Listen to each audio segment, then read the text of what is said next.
अगर डूम और थैनोस एक ही कमरे में आ जाए तो क्या होगा?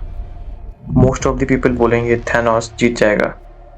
आफ्टर ऑल इन्फिनिटी गॉन्टलेट के साथ थैनोस ने literally half of the universe को इरेज कर दिया था। लेकिन अगर इन्फिनिटी गॉन्टलेट हटा दें तब पिक्चर काफी चेंज हो जाती है। बिकॉज डॉक्टर डूम सिर्फ एक पावरफुल विलन ही नहीं है, डूम एक जीनियस साइंटिस्ट, सॉर्सरर और मास्टर स्ट्रेटेजिस्ट भी है। और इसी वजह से ये फाइट काफ़ी इंटरेस्टिंग हो जाती है। Thanos versus Doom, let's compare. पहले बात करते हैं थैनोस की। थैनोस की बिगेस्ट एडवांटेज उसकी रॉ फिजिकल पावर है। स्ट्रेंथ, ड्यूरेबिलिटी, कॉम्बैट एक्सपीरियंस, इन सब में थैनोस एब्सोल्युटली टेरिफाइंग है। एमसीयू में हम देख चुके हैं कि बिना इन्फिनिटी स्टोन्स के थैनोस हल्क को ओवर पावर कर सकता है, और अगर उसके पास इन्फिनिटी गॉन्टलेट आ गया भाई, फाइट प्रैक्टिकली अनफेयर हो जाती है। रियलिटी मैनिपुलेट करना, टाइम कंट्रोल करना, स्पेस मैनिपुलेट करना, इन्फिनिटी गॉन्टलेट थैनोस को ऑलमोस्ट गॉड लेवल थ्रेट बना देता है। लेकिन यही एक इम्पॉर्टेंट पॉइंट है, हम थैनोस को इन्फिनिटी गॉन्टलेट के बिना कंपेयर करने वाले हैं। बिकॉज अगर गॉन्टलेट अलाउड है तो डूम के चांसेस काफ़ी कम हो जाते हैं। अब आते हैं डॉक्टर डूम पे। डॉक्टर डूम की सबसे डेंजरस एबिलिटी उसकी फिजिकल स्ट्रेंथ नहीं है, it's his brain. Victor von Doom एक ब्रिलियंट साइंटिस्ट है, लेकिन सिर्फ साइंटिस्ट नहीं, he is also extremely powerful in magic. और डूम का सबसे बड़ा वेपन है प्रिपरेशन। थैनोस अगर सामने आया और फाइट स्टार्ट हो गई, थैनोस को एडवांटेज फिर मिल जाएगा। लेकिन डूम को अगर टाइम मिल गया प्लान बनाने का, प्रिपेयर करने का, then things changes completely. Doom trap बना सकता है, टेक्नोलॉजी यूज कर सकता है, मैजिक यूज कर सकता है, और ओपोनेंट की वीकनेस को एक्सप्लॉइट भी कर सकता है।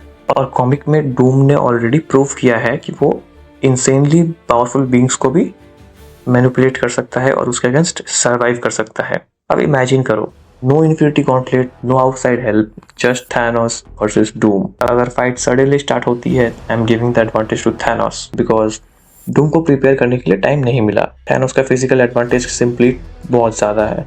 बट अगर डूम को प्रिपरेशन टाइम मिलता है, then I think Doom can actually win. Because Doom does not necessarily need to overpower Thanos. He needs to outsmart him. And that's exactly what makes Doom so dangerous. अगर हम MCU की बात करें, ये comparison और भी interesting हो जाती है, बिकॉज MCU का डॉक्टर डूम अभी प्रॉपरली स्टेबलाइज भी नहीं हुआ है। अगर मार्वल डूम को कॉमिक के क्लोज रखता है, specially his combination of science, magic and intelligence, then he could become one of the biggest threat the Avengers have ever faced. And honestly, that's why I'm more excited to see him. Thanos was terrifying because of his power, but Doom can be terrifying because of his mind. So my verdict is, अगर बात करें raw power की तो point Thanos को जाता है। Combat skills की again Thanos. अगर बात करें इंटेलिजेंस की तो पॉइंट डूम को जाता है। मैजिक की तो ऑब्वियसली डूम को जाएगा। प्रिपरेशन, प्लानिंग, प्लॉटिंग की तो वो भी डूम को ही जाएगा। And if Infinity Gauntlet is allowed, then Thanos takes it. But without the Gauntlet, I'm actually giving Dr. Doom a chance. अब मैं जानना चाहता हूँ कि तुम लोग क्या सोचते हो डॉक्टर डूम वर्सेस थैनोस के बारे में। नो इन्फिनिटी गॉन्टलेट कौन जीतेगा?